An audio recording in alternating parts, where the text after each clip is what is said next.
The redesigned 2023 Civic Type R gets teased again from Honda, but we also have a slew of Toyota and Lexus news that we need to sift through.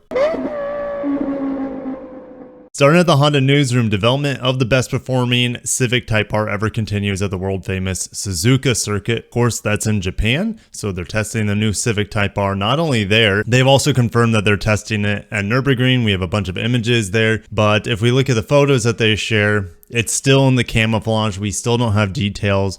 All that we know is that the 2023 model will be introduced in 2022. And I'll put up some of those images while I just kind of dust over the spreadsheet real quick. I'm guessing it'll be available sometime in summer 2022.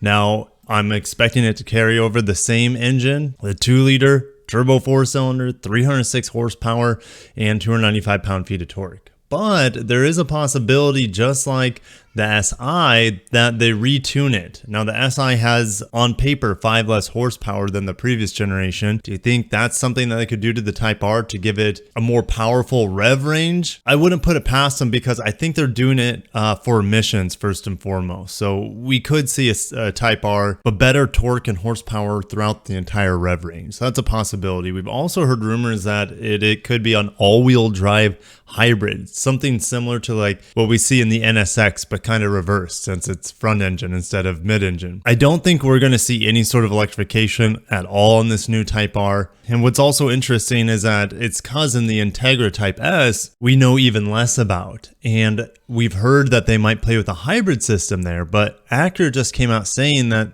they're not going to do hybrids. They're going to go to full electrification. So I don't know if plans are changing with Acura or the Integra. It's hard to say. But stay tuned to the channel because I will update you guys when we get more Integra news rolling in. But that's all we have on the Civic Type R. I want to talk a lot about Toyota today because there's just a lot of Toyota news out there. Toyota halts LandCruiser Lexus output in Japan as part shortage bites again. This is really tough to see because the LandCruiser is already like on back order in many parts of the world for over a year. We know that the TRD Pro Tundra could also be backlogged at least a year as well. So things are just not that beneficial for new car buyers right now if they want a LandCruiser, they want a Tundra, or just about any vehicle because everything's on back order. This will cut output by 9,000 vehicles, and all we know is that it affects Lexus models and the all-wheel or the 4-wheel drive Toyota LandCruiser. Here's the thing, is that the LX is now into production. As these images are coming from Japan, thank you for you know who you are on Instagram for sharing these images with me. I appreciate that. So we have the new LX here. Got an F Sport on the right with a mesh pattern, and then the standard LX on the left here. Those new headlights looking pretty sharp. So it's possible that they could be halting LandCruiser production in favor for the LX as they're the same vehicle underneath, built on the TNGF platform. The Lex is just going to be a little bit nicer. You think profit margins would be higher on the LX as well. So maybe they're allocating production for the LX to get that out in time. And I don't expect availability to be great anywhere. And it doesn't really sell that much here in the United States like it does probably in the Middle East and Australia, for example, where that's like the true home of the LandCruiser and the more luxurious Lexus LX. We still haven't heard anything about the LX's the 750h hybrid powertrain, but based off the iForce Max that we see in the Tundra, it should have 437 horsepower and 583 pound-feet of torque, maybe a little bit more because it'll be tuned for premium fuel. So maybe we get up to 440 horsepower, something like that. It's hard to say.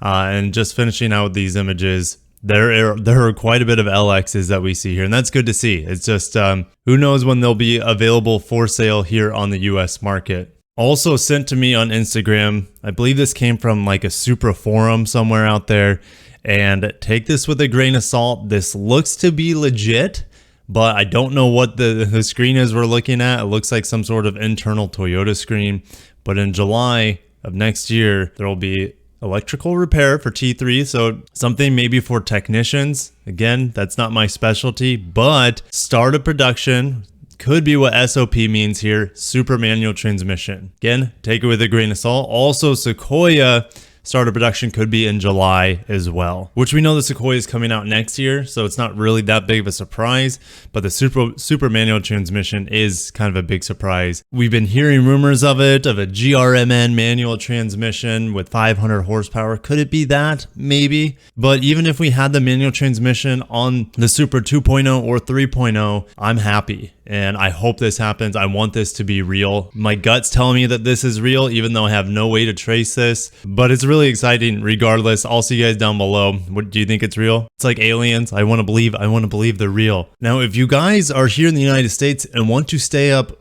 really late or wake up really early, depending on where you live, you guys are all invited to a live broadcast. Akio Toyota is hosting a battery announcement strategy December 14th, 1 a.m. Eastern Standard Time.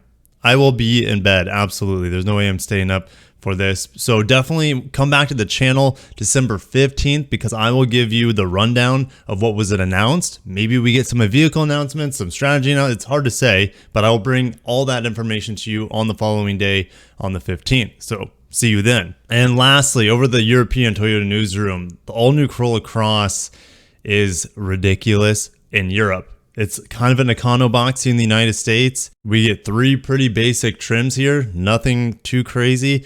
But what we see on this is next level. This is what should be the Lexus UX. Unfortunately, we get a way too small vehicle in the Lexus UX. We also get a nerfed powertrain. We also get nerfed electronics compared to what we see in this Corolla Cross hybrid. We don't get these gorgeous headlights.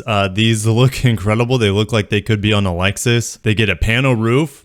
We don't get a panel roof even on a Lexus UX here. They get the new infotainment screen, which the Lexus UX doesn't. This is the same software that's on the new Lexus NX, the Tundra, the new Lexus LX. Also, the standard Corolla for Europe gets this as well, and the Corolla Cross now for 2022. Now, this is a 360 camera.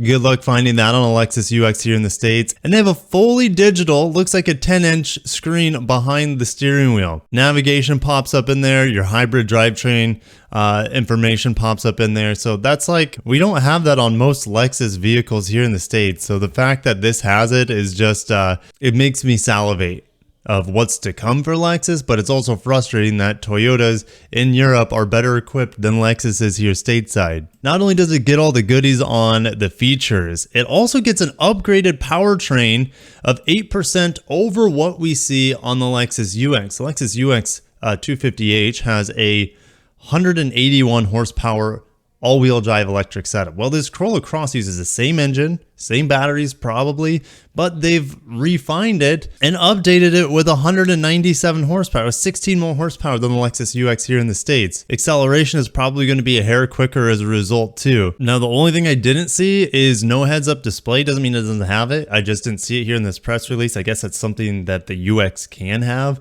but good luck finding that because you're going to have to get like a luxury tier Lexus UX, which is probably like 1% of the UXs that they allocate for the United States.